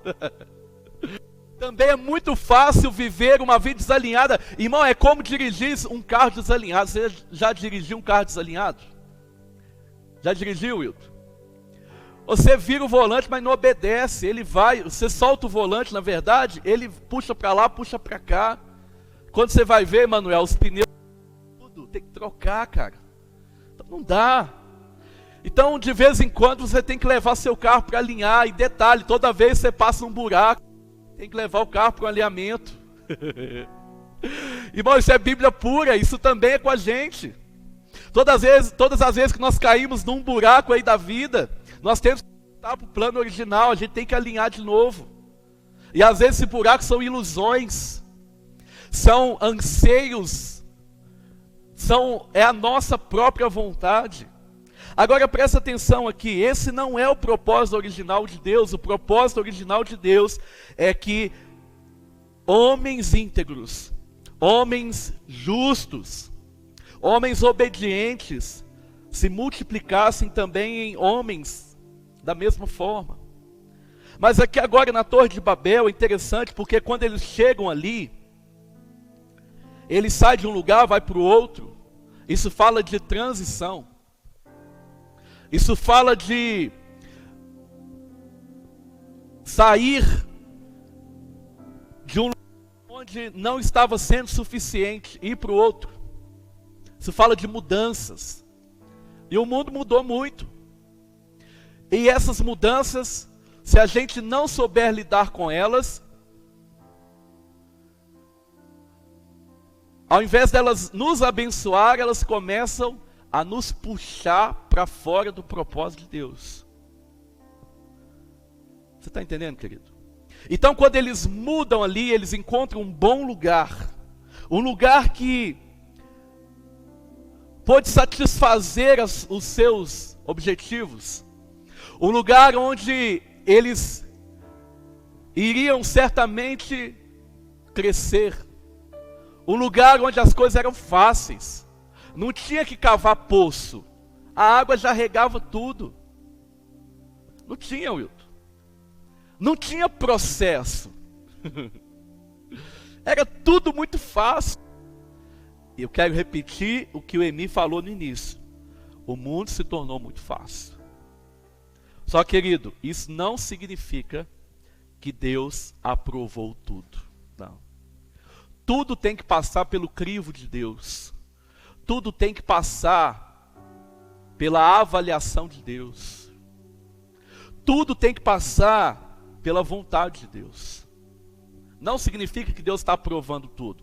O maior erro de alguém que quer servir a Deus é achar que ele pode viver a vida da maneira que ele quer e que Deus vai aprovar. Não, isso não é viver livre. Isso é viver escravo da sua vontade. O maior erro de alguém que fala assim: não, eu quero servir a Jesus, Jesus é legal, a igreja, os louvores são muito legais. Ah, mas eu quero do meu jeito. Eu faço do jeito que eu quero. Eu obedeço até onde eu quero, né? Eu vou até onde eu quero. O maior erro, irmão, é isso. Por quê? Porque você está enganando a si mesmo. E viver no engano é terrível, porque no final você descobre a resposta. No final você descobre a verdade. Viver no engano é terrível. Eu me lembro daqueles programas, passava à tarde, Amanda, e que falava assim, ó, hoje tem uma revelação bombástica, né? Aquele programa do João Kleber, lembra? Hoje ele vai falar, né? Então, lá da Regina Volpato, né? Aqueles programas lá de casos de família. E aí, querida, aquilo ali era tão enganador, mas tão enganador, aquilo ali era uma farsa. Mas era algo que você ficava lá vidrado falando, será o que é, hein? Aí começava o programa, e aí o marido falava assim, não, que hoje foi uma revelação para minha esposa, bombástica. E ele ia enrolando, e no final ele falava lá, né? O engano. Às vezes a mulher partia para cima, quebrava tudo, até o apresentador apanhava. Mas, querido, viver no engano é terrível. Por quê? Porque a verdade vem à tona. E todos nós um dia vamos comparecer diante dele e vamos descobrir, olha, fomos aprovados ou não? Amém? Todos nós. Ele aprovou essa vida. Ele aprovou a maneira que nós vivemos na terra. Ele aprovou aquilo que nós abraçamos e amamos ou não. Para muitos ele vai dizer assim, olha, filhos, vocês se alinharam com a vontade, com a minha vontade. Vocês procuraram obedecer em tudo. Vocês procuraram dar um bom testemunho de mim. Vocês me amaram acima de todas as coisas. Dividir o seu coração com nenhuma outra pessoa e nenhuma outra coisa. Vocês amaram somente a mim, vocês se esforçaram, vocês falharam, está aqui as suas falhas. Mas sabe o que vocês fizeram? Vocês fizeram a melhor escolha da vida de vocês. Vocês assumiram que vocês eram fracos, pecadores, e vocês falaram assim, eu quero Jesus, eu te quero, Senhor. Então vinde, bendito do meu Pai, e entra para o reino que eu tenho preparado para vós. Muitos vão ouvir isso, eu quero ouvir isso. E irmão, eu vou ouvir em nome de Jesus, eu estou me esforçando cada dia mais. Não que seja pelos meus méritos, não, mas eu preciso permanecer. E demonstrar que os frutos da minha vida são frutos de alguém salvo. Você está entendendo isso? Como que a gente avalia se alguém foi salvo? Pelos frutos. Se ele dá frutos, se a sua vida revela alguém que foi transformado e que teve um encontro verdadeiro com Jesus, ele é salvo. E ele pode ter certeza de salvação, porque isso não vem de nós, para que ninguém se... Isso é dom de Deus. Aleluia. Mas muitos vão ouvir também o seguinte: olha, aparta-se de mim, eu não te conheço. Você viveu a sua maneira, você viveu desalinhado com a minha vontade, você não quis saber de mim, você só satisfazer os seus próprios desejos. Eu não te conheço, aparte-se de mim, eu não te conheço. Então muitos vão descobrir a verdade, irmão, sobre a sua maneira de viver. E se você ficar se enganando aqui, e não abraçar e se render à verdade que é Cristo, é essa segunda fala: aparta-se de mim que eu não te conheço, é que você vai ouvir diante dele, na boca dele. E isso vai ser terrível. Agora na Torre de Babel, quando eles chegam, pegam tudo ali, um ambiente favorável, um ambiente bom. Aquele povo que tinha que guardar a ordem dada a Adão e posteriormente a Noé, de multiplicar, de subjugar a terra. A terra, quando fala terra, não fala de um lugar apenas, fala dos cantos do mundo. Aquele povo fala assim: sabe o que a gente vai fazer? Aqui é tranquilo, aqui é favorável, aqui é muito bom. Nós vamos acampar aqui. Nós vamos juntar material. Irmão, quando a nossa vontade ela entra, você já notou que quando você quer algo, você persiste, você vai. Quando o desejo é seu, você está querendo satisfazer sua própria vontade, você quer algo e esse algo é seu, você não abre mão, é seu, você vai até o fim. Já notou isso? Agora quando Deus te mostra algo, talvez fique assim: será mesmo? Deus, vou orar para confirmar, hein? Às vezes Deus já te deu uma palavra, e Deus nos dá palavras. E aí você fala assim: pastor, ora para mim, para Deus confirmar algo. Eu não vou orar. Eu vou orar para você obedecer o que Deus falou. Amém? Irmão, Deus não precisa de confirmação. Sabe por quê? Porque tudo que Ele fala é reto. Ele não precisa se aprovar. Eu fico imaginando quando Jesus chega ali diante de Tomé e fala assim: se eu não tocar, Tomé tinha dito isso, se eu não tocar nas feridas dele, eu não creio. E aí Jesus chega ali com as mãos furadas e fala assim: aí Tomé, você creu agora porque você tocou. Mas bem-aventurado porque você viu. Mas bem-aventurado é aqueles que não viram, mas creram. Amém? Então, irmão, se você fica pedindo confirmação de Deus para algo que Ele já te falou, mas na verdade você está com resistência em obedecer, isso não é dúvida, isso é incredulidade. A dúvida, ela é boa quando ela te aproxima do propósito de Deus. Mas toda dúvida que te afasta não é dúvida, é incredulidade. Então nós precisamos tomar cuidado com isso. Naquele momento, o povo se apodera daquela terra. E eles falam assim: agora nós vamos fazer do nosso jeito. Agora nós não vamos buscar uma orientação, agora nós vamos fazer do nosso jeito. Vamos juntar material, vamos fazer tijolo aqui, vamos juntar betume para servir de argamassa, porque nós vamos construir algo aqui que vai representar uma vontade que está no nosso coração. Quantas pessoas estão construindo algo, irmão, que apenas representam os seus desejos gananciosos, mas não constrói nada para Deus? Não constrói nada que o céu está pedindo. Quantas pessoas estão construindo coisas que na verdade são mais torre de Babel, é confusão, do que algo que Deus realmente pediu para fazer? E olha só, quando eles juntam o material, uma fala é dita, ele fala assim: olha, sabe o que nós vamos fazer? Nós vamos construir uma cidade. Essa cidade vai ter uma torre muito alta. Irmão, torre fala de segurança. Torre fala de segurança, de abrigo, de lugar seguro. Torre. Naquela época, toda cidade que tinha uma torre alta, uma torre forte, ela era temida por todos. Por quê? Porque aquela torre ela se tornava uma fortaleza, mas ela também se tornava um campo visual, para que todo mundo ali naquela torre pudesse ver quem estava chegando perto e já se preparar. Ela era como um farol no mar, virava referência.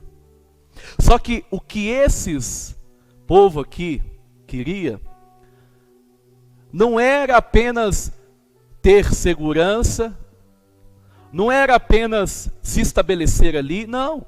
O que eles queriam mesmo estava fundamentado numa vaidade. O que eles queriam era ficar famosos. O que eles queriam era ser pessoas notáveis, era ser conhecidos em todo o mundo e, principalmente, não serem espalhados. Agora eu te pergunto, qual foi a ordem, qual foi o propósito original? Cresçam, multipliquem-se e dominem a terra. Dominem tudo. Dominem a terra. Deus não estabeleceu limites para eles.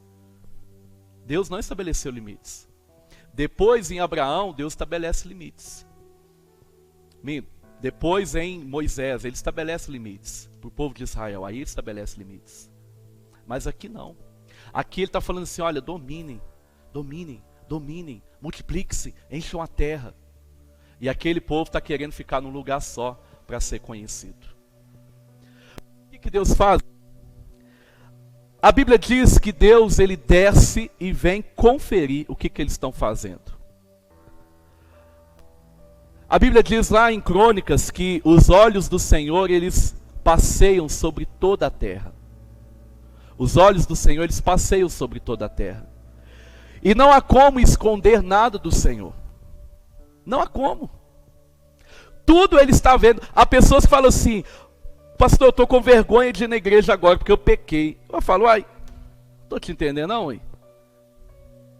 A vergonha tinha que ser antes de pecar, não. Porque os olhos do Senhor estão lá, uai. Ah, mas eu estou com vergonha. Eles já disseram até para mim, eu estou com vergonha do Senhor. Como é que eu vou chegar diante do Senhor agora? Eu nem gosto de me chamar de Senhor, Ricardo. Porque o Senhor coloca a gente com 50 anos, né, Wilton? Como é que eu vou chegar agora? Não. Nem me procura. Nem liga para mim. Não vem aqui em casa, não. Mas, querido, e o Senhor? E de Deus? Do verdadeiro Senhor? O dono da sua vida. Aquele que um dia você afirmou publicamente, dizendo, eu me rendo a Ele. Os olhos dele estão sobre toda a terra. E nesse tempo aqui, o Senhor desce para conferir o que aquele povo está fazendo. Agora é interessante, por quê? Porque quando ele desce, ele fala assim, olha, esse povo são um. Irmão, você está vendo a importância da unidade? A unidade é tão importante que se pessoas se propõem a andar junto, se associam com um propósito, mesmo que seja para o mal, eles conseguem fazer. A unidade é tão importante por quê? Porque o valor está na unidade. Então, tudo, você vê aí grandes movimentos que são malignos, mas eles conseguem seus objetivos. Por quê? Porque estão unidos. Você está entendendo isso? Então, se nós agora nos unir e nos alinhar dentro do que Deus deseja, olha só o que vai acontecer. Quando Deus desce, Ele fala assim, olha, eles são um. Eles são um. Eles estão juntos. Eu não consigo mais ver distinção entre eles. Eles se uniram, Wilton. Eles são agora um corpo. Estão conectados. Mas eu não aprovo o que eles estão querendo fazer. Porque o que eu estou querendo fazer não faz parte daquilo que eu projetei para eles. Está entendendo, irmão? E quando Deus olha, Ele fala assim, olha, sabe o que eu vou fazer? Eu vou confundir eles. Vou confundir a língua deles. Vou confundir a língua deles, eu vou confundir eles. Por quê? Já viu aquela expressão, eles estão falando a mesma língua? Você tem que falar a minha língua. Já viu aquela expressão? Você tem que falar a minha língua. Fala a minha língua aí, cara. Por quê? Porque quando você fala a minha língua, eu te entendo. É por isso que lá no culto de Paulo, até para alguém orar em língua estranha, tem que ter um intérprete. Por quê? Porque tem que ser algo que entenda. Você está entendendo? Amém? Não, então fala a minha língua. Querido, Deus desce e confunde a língua dele. Por quê? Porque Deus nunca projetou para eles o que eles estavam querendo. Se estabelecer, formar uma cidade, construir uma torre, ficar e não ser espalhados. Eu quero concluir aqui dizendo algo para você. Muitas vezes nós estamos construindo coisas que Deus não nos pediu para fazer. Muitas vezes nós estamos construindo coisas que Deus não aprovou. E a gente sabe disso. Por quê? Porque a gente sabe os seus desejos. A gente já sabe o seu mandamento. Mas a gente insiste em construir algo que Deus não construiu. Você quer ver alguns exemplos? Um relacionamento que Deus não aprova. Você insiste com aquilo, Deus não aprovou. Aí você insiste. Seja um julgo desigual, Deus não aprovou e você insiste. Então você está construindo algo que Deus não aprova. É Babel que você está construindo. E aí vem a confusão. É por isso que Jesus fala assim, né? Paulo fala assim, olha, que paz pode ter a luz com as trevas? Não vai dar certo. Às vezes você está insistindo num relacionamento ilícito. O cara é casado, aí você está insistindo com ele, minha filha. Ou vice-versa. Ou você está insistindo naquele emprego que é mais uma prisão, uma escravidão, ou até mesmo um antro ali, né? Um centro ali de falcatruas e corrupção, do que ser honesto diante do Senhor. Você está construindo, você está ali, não, mas eu preciso. Querido, quem é que te sustenta? Deus é quem me sustenta. Eu preciso trabalhar. Mas eu não vou quebrar meus princípios para me levar dinheiro para casa. Porque se eu quebrar meus princípios para levar dinheiro para casa, o dinheiro, ele vai destruir a minha casa. Você está entendendo isso? Seu patrão pede para você assinar documento falso, você assina. O seu patrão pede para você burlar os relatórios, você burla. É Babel que você está construindo. Deus não age dessa forma. Então o que você está construindo? Deus te chamou para algo e você insiste em outra coisa? É Babel que você está fazendo. E ele vem conferir. Por que ele vem conferir? Porque ele nos ama. Ele vem conferir porque ele é que sabe os planos que tem para nós. Amém, querido? Ele vem conferir. Então o que você tem construído nesse tempo? O que nós, nesse tempo agora, nós como igreja, estávamos construindo? A Mandia falou isso aqui, ó. O que você tem feito? O que nós estamos construindo? Será que Deus não nos parou? Será que Deus não nos confundiu nesse tempo? Será que Deus não nos parou porque Ele disse: o que vocês estão construindo, eu não pedi vocês para construir. O que vocês estão construindo e dizendo que é para mim, eu nunca pedi para vocês fazer. Será que a gente não está querendo mesmo construir verdadeiros impérios e ficar famoso? Será, irmão? Será que não é isso que está acontecendo? Se é isso que nós temos construído, isso é Babel. E Deus não está aprovando. Agora imagina só. Se aquele povo, sendo um, Deus reconheceu que eles iriam alcançar o objetivo deles. E Deus então confunde a língua deles.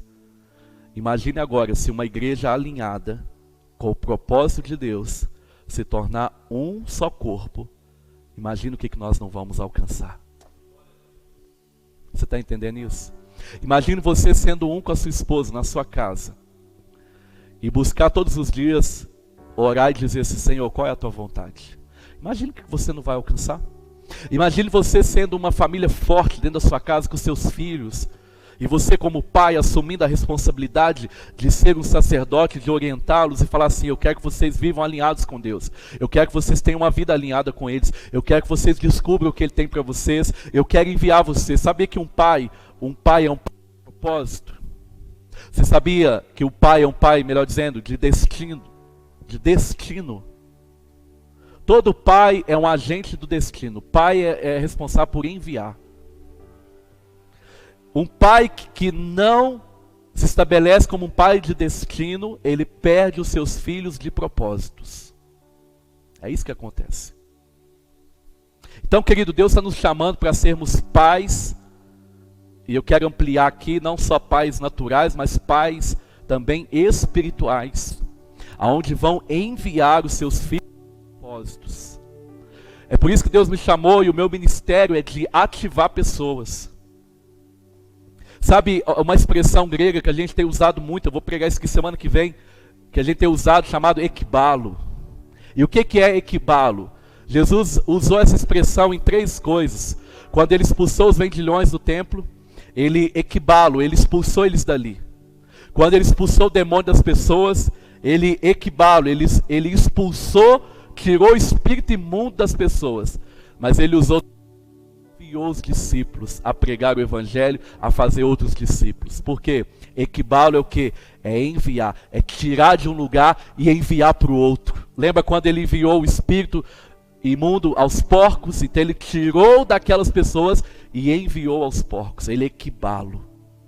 Sabe o que nós temos que fazer aqui? Nós temos que tirar os nossos filhos de propósito da zona de conforto e ekbalo, enviar eles para o mundo, enviar eles para dentro do propósito original do Senhor. É isso que nós, pais espirituais, precisamos fazer. É isso que queima no meu coração, é isso que queima na minha vida como pastor. E para isso, irmão, nós temos orado para que essa chave vire dentro de você. O que você tem construído? A Bíblia diz que assim o Senhor os dispersou dali pela superfície da terra e pararam então de edificar a cidade. Deus não aprovou aquela construção. Por quê? Porque a motivação era errada. Deus não aprovou aquela construção porque o objetivo final deles era errado. Deus não aprovou aquela construção porque Deus não havia projeto naquilo. Quantas coisas você tem feito que não é projeto de Deus? Será por que Ele nos parou? Será que não é para que você entenda, eu e você, possamos entender de uma vez por todas o que Ele quer de nós? Querido, nós podemos viver aqui o maior momento da igreja na face da terra. Sabe por quê?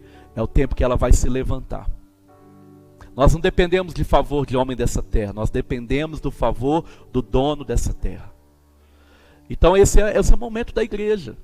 Agora, se você condiciona ser igreja ao templo, irmão, você está parado. Você está parado, você está retrocedendo, você está indo embora. Agora, se você acredita, se você crê, se você tem revelação, entendimento de que a igreja é o povo, a igreja somos nós, e que nós não paramos quando tudo tenta nos parar, irmão, você vai viver dias de alinhamento, dias de domínio, dias de multiplicação, dias de muita conquista em nome de Jesus. É isso que Ele tem para nós. Então vamos parar de construir Babel. Deus não aprovou Babel. Deus falou assim: olha, vamos construir. Eu quero que vocês construam o mundo. Eu quero que vocês multipliquem. Eu quero que vocês multipliquem pessoas. Irmão, quando eu falo aqui para você, e nós temos falado isso, que nós temos pessoas que fazem discípulos, nós fazemos outros discípulos. Talvez você ache assim: ah, pastor, vem o pastor crescer a igreja. Não se trata de encher cadeira. Sim, se trata de dominar. Se trata de voltar ao propósito original e falar assim: olha, Deus está dizendo para você, filho, que está sem esperança, que Ele quer que você volte ao seu lugar de origem. O céu não é só o nosso destino, o céu é a nossa origem. E se hoje a gente for alinhado à origem, irmão, nós não vamos pensar mais como alguém da terra, nós vamos pensar como alguém do céu. Você está entendendo isso? Você está nessa terra, mas você não pertence a essa terra. Atenção. Tudo que o Senhor deseja é que você entenda isso, se alinhe ao propósito original e comece a viver como alguém que entendeu. Por que alguém que entendeu, pastor? Porque alguém que entendeu é alguém que vai desfrutar. Por que ficar numa planície se tem toda uma terra? Por que se estabelecer num lugar só, Ricardo, se tem toda uma terra? Você está entendendo? Por que fazer isso? Por que se acomodar dentro de 4 paredes? Tem um mundo para a gente conquistar para Jesus. Por que se acomodar dentro de um grupinho pequeno, se tem um tanto de gente aí indo para o inferno, inclusive seus parentes e amigos? Por quê? Porque a gente gosta de construir Babel. Mas Babel é confusão, é da Torre de Babel, é daquele povo que veio os babilônicos, e Deus nunca aprovou a Babilônia. Nunca. Pelo contrário, Deus permitiu que eles levassem como escravos seu povo, para que eles aprendessem a obedecer. Olha para você ver. Você está entendendo isso, irmão? Deus nunca aprovou. E lá em Apocalipse diz que a Babilônia ela vai cair. Então, querido, para de construir Babel, para de construir torre, para de querer se promover. Sabe por quê, irmão? Nós temos que promover a fama de Cristo. Nós temos que promover o nome de Cristo. É isso, meu querido. Sabe, é isso. Então que Deus nessa noite, Ele vira essa chave dentro de você. Eu quero orar com você. Se você está em casa, fica de pé no seu lugar. Você que está aqui com a gente, equipe da intercessão, da mídia. Vamos ficar em pé, vamos orar todo mundo junto. Adoração, vem para cá. Vamos orar juntos aqui. Vamos adorar o Senhor. E é isso, irmão. É isso. Vira essa chave aí, querido. Ora agora e fala assim, Senhor, vira isso dentro de mim. Quero entender isso. Eu quero entender isso. Vira isso dentro de mim. Vira isso dentro de mim. Eu quero dizer para todo mundo. Eu quero dizer para todo mundo que o Senhor me salvou. Talvez quando que trazendo para você aquela ferramenta, Conexões falou assim, vem o pastor encher nossa agenda. Não, você está muito de boa aí, meu irmão. Eu não vou usar outra palavra, mas você está de boa, você pode fazer. Dá para fazer, só precisa ter interesse. Tudo que nós valorizarmos nessa terra, tudo que nós valorizarmos aqui, é o que nós também vamos colher. E sabe, tem uma grande colheita que Deus quer, que a gente participe dela. Sabe qual que é? É a colheita de almas. Ele me falou aqui que acima de tudo, acima de qualquer coisa, tem o valor de uma alma. O valor de uma alma vale mais que o mundo inteiro. Então, meu querido, nós podemos aqui, ou nós construímos Babel, ou nós construímos, ou nós trabalhamos na construção daquele que está edificando. Salmo 127, se o Senhor não edificar a casa, em vão trabalham os que edificam. Toda aquela construção foi vã. Sabe por quê? Porque o Senhor não edificou aquilo. Agora todo homem que se propôs a falar assim, Senhor, eu vou testemunhar do Senhor, eu vou pagar um preço, eu vou dedicar minha vida, eu vou andar em obediência e retidão com o Senhor, construiu coisas muito maiores, muito grande, muito grande. A minha oração é que você seja alinhado ao propósito de Deus. O propósito de Deus inicial nunca foi a salvação, foi o domínio. E você sabe o que Deus está nos permitindo? Deus nos colocou numa arca agora para que a gente possa rever nossos valores. Sabe por quê, Mandir? Porque tem um mundo para a gente reconstruir depois da arca. Sabe por que a gente está aí? Porque tem um mundo. Tem a política para a gente reconstruir. Tem os governos para nós como igreja reconstruir. Tem uma sociedade corrupta para a gente transformar.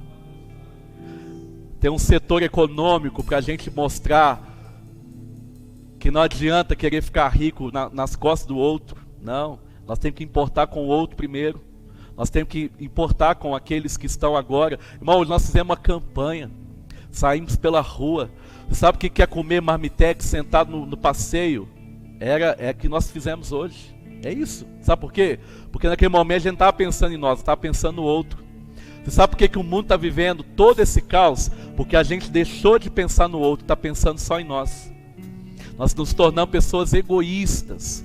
nos tornamos pessoas egocêntricas. Até com Deus a gente é assim. A gente fala assim: Deus, ó, depois eu vivo o que você tem para mim. Eu quero viver a minha torre de Babel.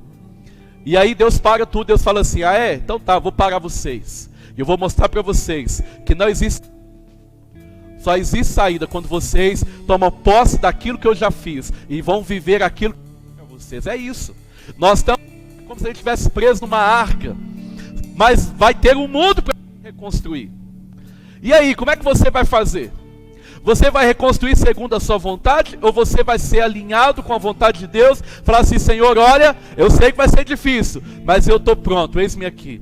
Eu quero te fazer a pergunta: quantos eis-me aqui ele pode hoje na cidade de Congonhas? Quanto eis-me aqui ele pode ouvir hoje da missão em Congonhas? Quanto eis-me aqui ele pode ouvir no Brasil, dizendo: nós vamos mudar o mundo. Nós vamos mudar o mundo. Sabe por quê? Porque Cristo em nós é a esperança da glória. Nós vamos mudar esse mundo. Nós vamos mudar os governos. Nós vamos mudar todo o cenário. Porque nós não vamos ficar mais escondidos na nossa torre. Nós vamos ir para frente. Nós vamos ir para cima. Nós vamos ir com tudo para cima. E nós vamos promover o nome daquele que está acima de todo nome, que é o nosso Senhor Jesus. Feche os seus olhos aí. Vamos orar. Vamos orar. Glória a Deus. Isso, feche os seus olhos. Enquanto a adoração flui. Enquanto a adoração flui. Aleluia. Ore aí. Aleluia, Deus. Oh, calabalabassuri, calabala. Sim, Deus. Só esse Deus poderoso pode mudar esse Brasil. Só esse Deus poderoso pode mudar essa terra. Seja o louvor. Diga ao que está sentado. Ao que está sentado. Sim, dedicamos nossa vida. Oh, oh, oh, oh, oh. E ao Cordeiro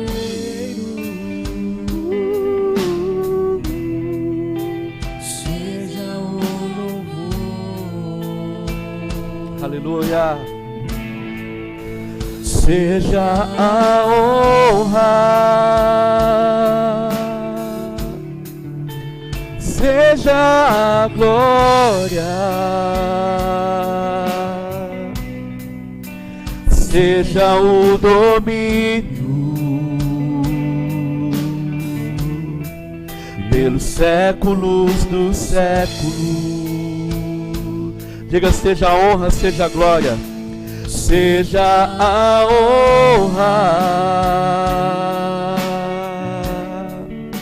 seja a glória, seja o domínio pelos séculos dos séculos. Erga sua voz, erga suas mãos e diga: poderoso Deus,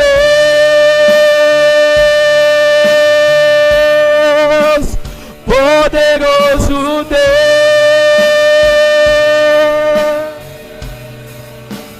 poderoso Deus, minha alma anseia por ti, oh poderoso, poderoso Deus,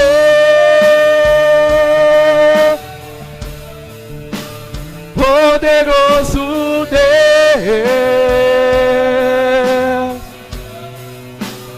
poderoso Deus, a minha alma anseia por ti. Cante mais uma vez isso ao que está sentado. Isso, ao que está sentado no trono, aquele que tem o poder, aquele que tem toda majestade, é rico em majestade, poderoso. Sim, sim, sim. Dedicamos todo o louvor, toda a nossa adoração Seja honra. Sim, Deus, declaramos. Vamos honrar o Senhor, Pai. Vamos glorificar o Teu nome. Vamos dar glória para o Senhor e não para nós. Sim, Pai. Estabeleça mesmo o Seu domínio nessa terra. Pelos séculos dos séculos. Aleluia. Seja A honra, seja a glória, seja o domínio, seja o domínio. pelos séculos dos séculos. Isso. Explode nessa cidade e diga: poderoso, poderoso Deus, poderoso, poderoso Deus,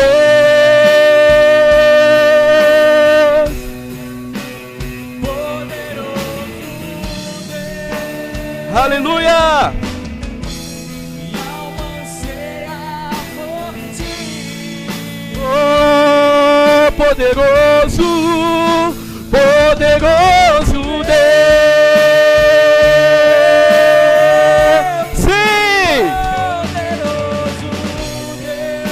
Oh, poderoso, poderoso Deus. Minha alma anseia por ti. Aleluia.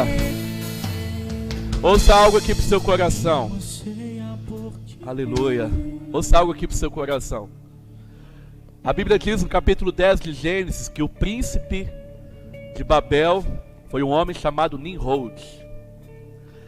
E Nimrod, segundo a história, foi o primeiro homem a vender uma pessoa como escrava. Primeiro homem a pegar uma pessoa e falar assim: olha, eu vendo. E vender como escravo.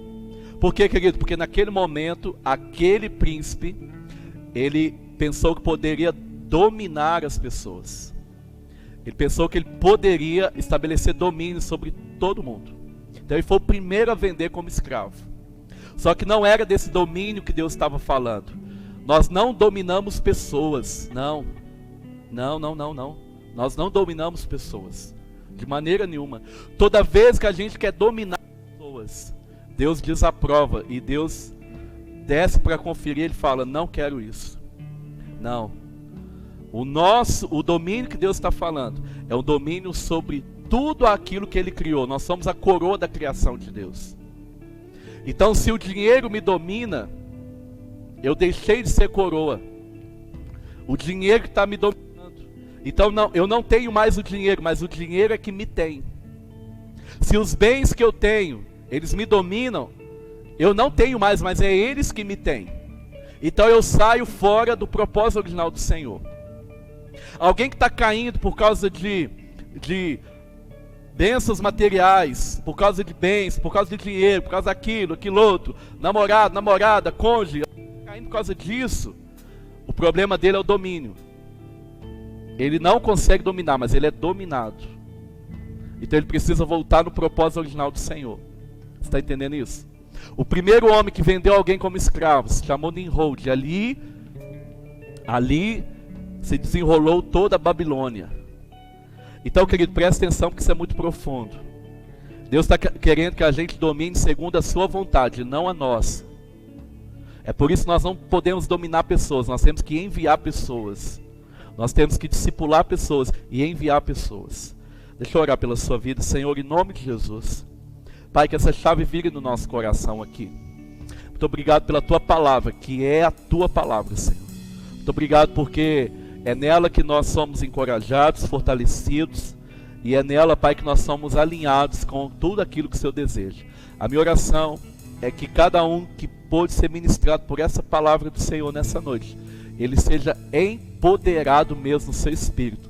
E comece a viver ao propósito original do Senhor, para que o Teu nome seja glorificado, conhecido e exaltado nessa terra. Nós oramos por cada membro da nossa igreja que está nos ouvindo agora. ou por cada um, ó Deus, que parou nessa live agora e está buscando ser edificado. Eu te louvo, Deus, eu agradeço ao Senhor e te peço uma bênção especial sobre eles. Que essa semana seja uma semana de crescimento, uma semana de alinhamento e uma semana também de testemunho de quem o Senhor é.